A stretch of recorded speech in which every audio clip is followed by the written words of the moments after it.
Hi and welcome back to my channel.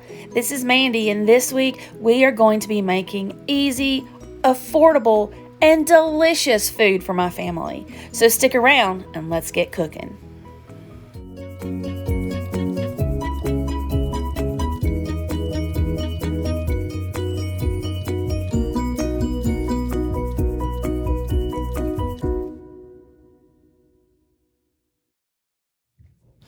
Hey y'all, for this first meal we're going to make a ham and cheddar broccoli casserole. I want to apologize for my camera. It kind of went sideways here and I didn't realize it, so I apologize for that. But we're just going to start by taking that bag of frozen broccoli cuts and the bag of frozen riced cauliflower, and I let that sit out for a little bit just so that I could break it up. It wasn't so frozen, but I just added that into my bowl after I shredded up a little bit of that block of cheddar cheese. Next, I take this package of diced ham and I'm just going to dump that into my bowl. I added in about a cup of sour cream, and so now I'm just going to give this a stir. And then I'm going to add in about half of my cheese here. This is just a portion of that big pound block of sharp cheddar cheese that I got. I just shredded that up. I'm going to add about half of that to my mixture and continue to give that a stir. I'm going to add some salt and pepper to taste.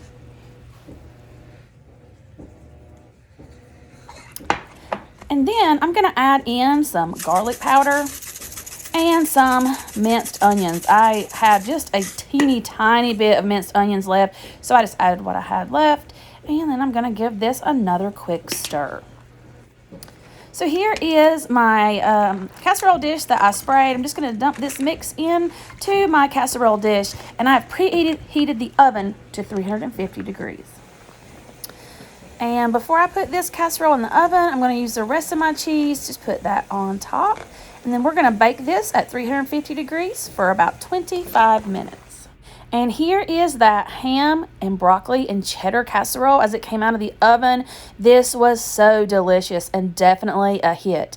Easy to make. You definitely got to try it. On this next night, we are going to be making a cheeseburger casserole. So I have a few of those red potatoes that I had bought and that pound of ground turkey. I'm going to get that ground turkey browning up on my stove, wash my potatoes, peel them, and then we're going to give those a chop. Once I had my potatoes chopped, I grabbed a little bit of cheese to shred, and then I have my casserole dish. I have sprayed this dish, and now I'm going to add my potatoes to the bottom. Next, I'm going to add in that pound of ground turkey that I browned up on my stove. And I'm going to give the potatoes and meat a stir. And here is that moment when I figured out that my camera was the wrong way.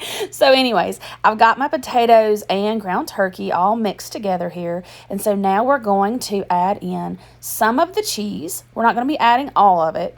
And we're going to be adding in a can of cheddar cheese soup and a can of cream of mushroom.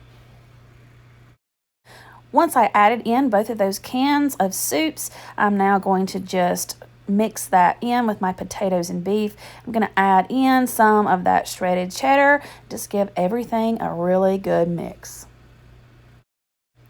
Once everything was mixed and combined well, I am going to put some more cheese on top of this casserole, and I'm going to bake this at 350 degrees covered for about 20 minutes, and then I'm going to take the cover off and cook it an additional 10 minutes.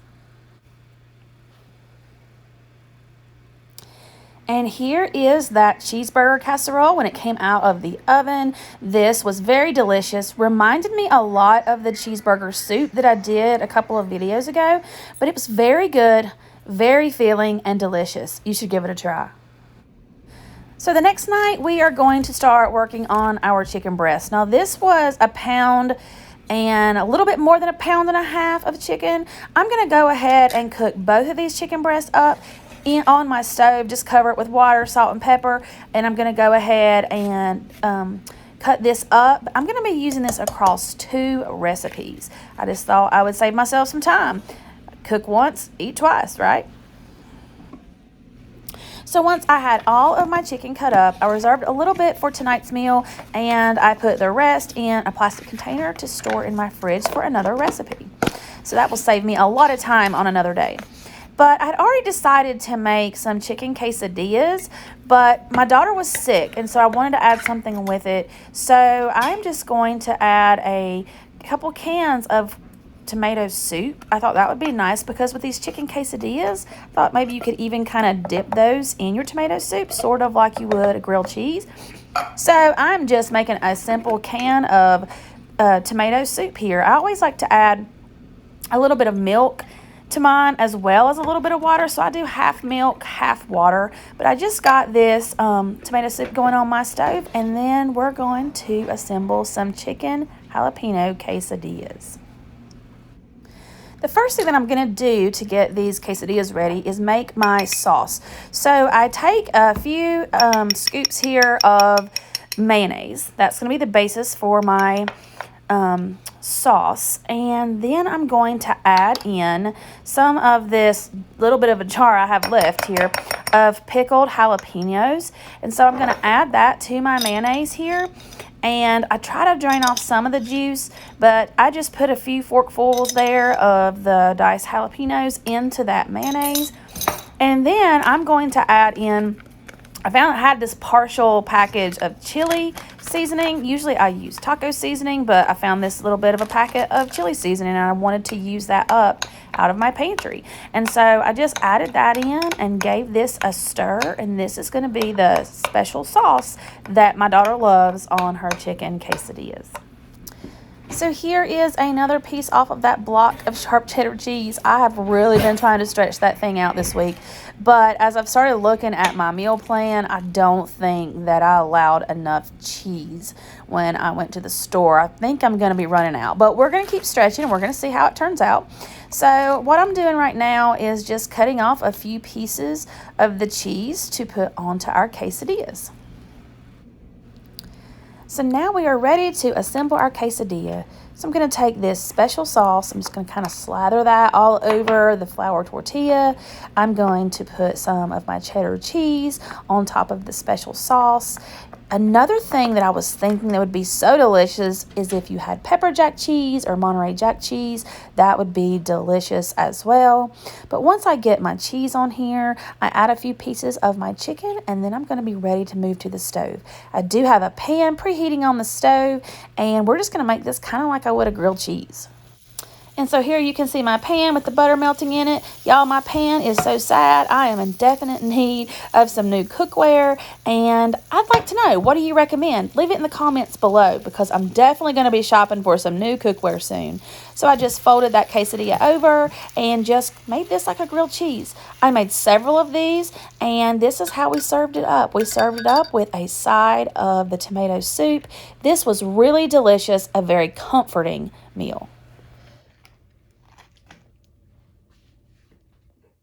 Tonight's meal, we're going to be making cracked chicken casserole. So I found this tiny bit of onion hiding in my fridge. I've got this egg noodles that were left over from last week's haul that I need to use up. And I've got a block of cream cheese that I have softening on the countertop here. So I'm going to go ahead and dice up that little bit of onion. I've got my pasta water going so I can drop those egg noodles in there.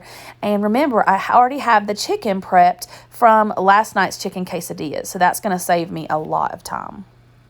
Once I finished dicing up that little bit of onion, I moved it over to my stove just to saute that in a pan with some butter.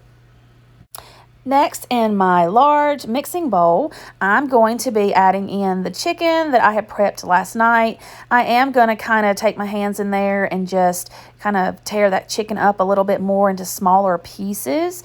And so I'm just going to work on this chicken, and then I'm going to mix all of the ingredients together. I have shredded what I have left of some cheese. I had some bacon that I had cooked for breakfast this morning. I reserved about 5 or 6 pieces of that bacon and chopped that up.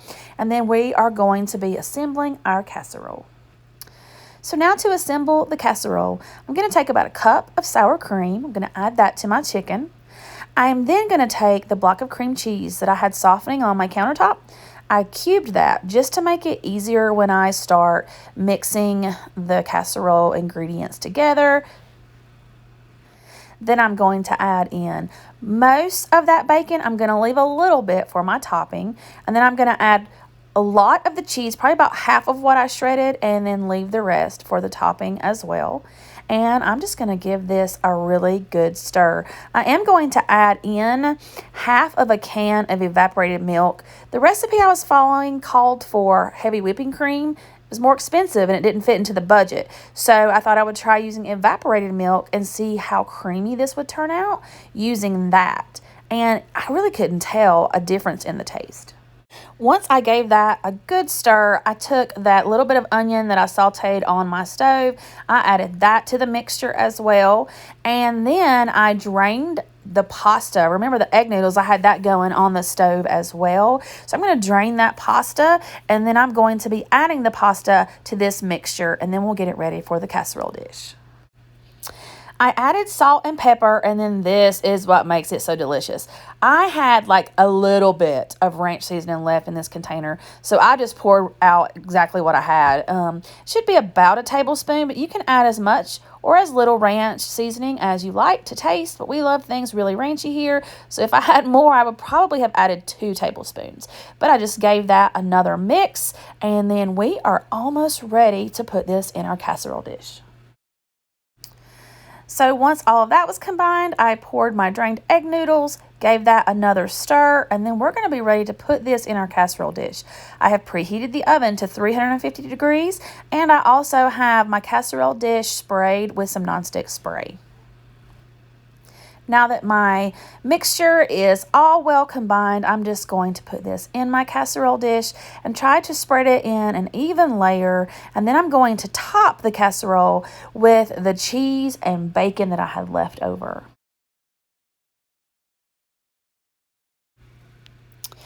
And as I was looking in my pantry, I had like a teeny tiny smidge of French fried onions in the cabinet, and I thought I might as well use those up. It wasn't in the recipe, but I was just trying to clean out some things from the pantry. So I took what few of those French fried onions and I just layered those across the top as well. That was a really nice crunchy addition, and it added some flavor. Once I had my casserole topped, I added it to that 350 degree oven. Now remember, the chicken's cooked, the pasta's cooked. We're just heating this through, and so I let that go for about 20 minutes, and this is what it looked like when it came out, and it was amazing. Best dish of the week by far. You definitely need some of this cracked chicken in your life.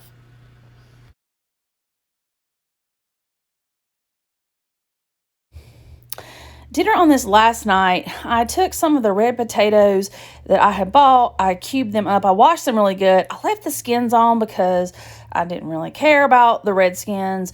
This was a twice baked potato casserole. If I had had the russet potatoes, I would have actually baked the potatoes.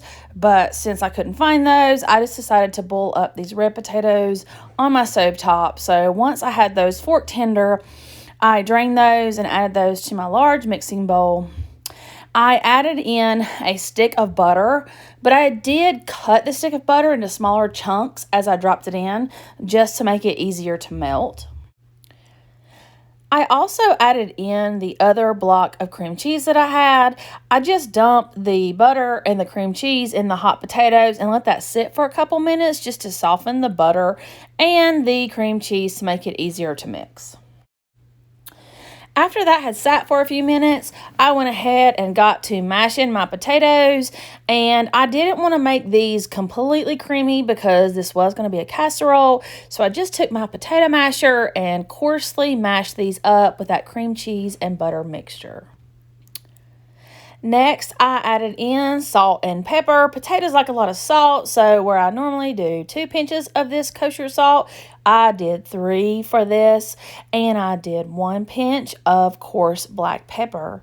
And then I added in what I had left in this container of sour cream, which was not a lot, but it was enough to add this a great creamy texture and some flavor.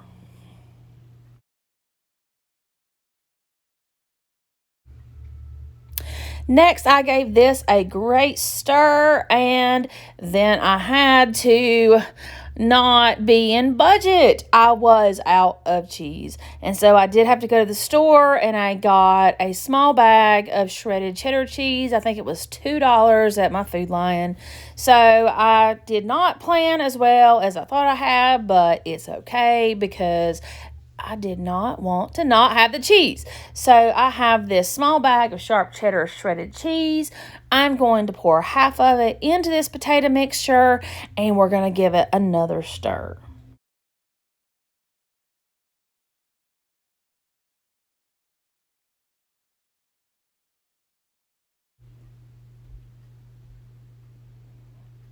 So I have gotten out my favorite casserole dish, and if you know, you know, this is a very special casserole dish. So I'm going to take my nonstick spray and spray this dish, and then I am going to take my potato mixture and I'm just going to pour that into my casserole dish and make an even layer.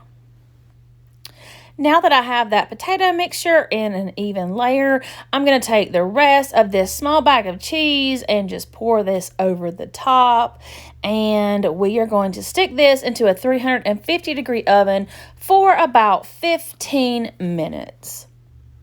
And here is my potato casserole out of the oven. It is gorgeous with that melted cheese, and it tasted delicious. We ate this as a standalone dinner, but this would be an amazing side if you wanted to do that as well. And that's going to do it for this week. This was our meals. We had fun cooking, and I'll see you next time. Bye.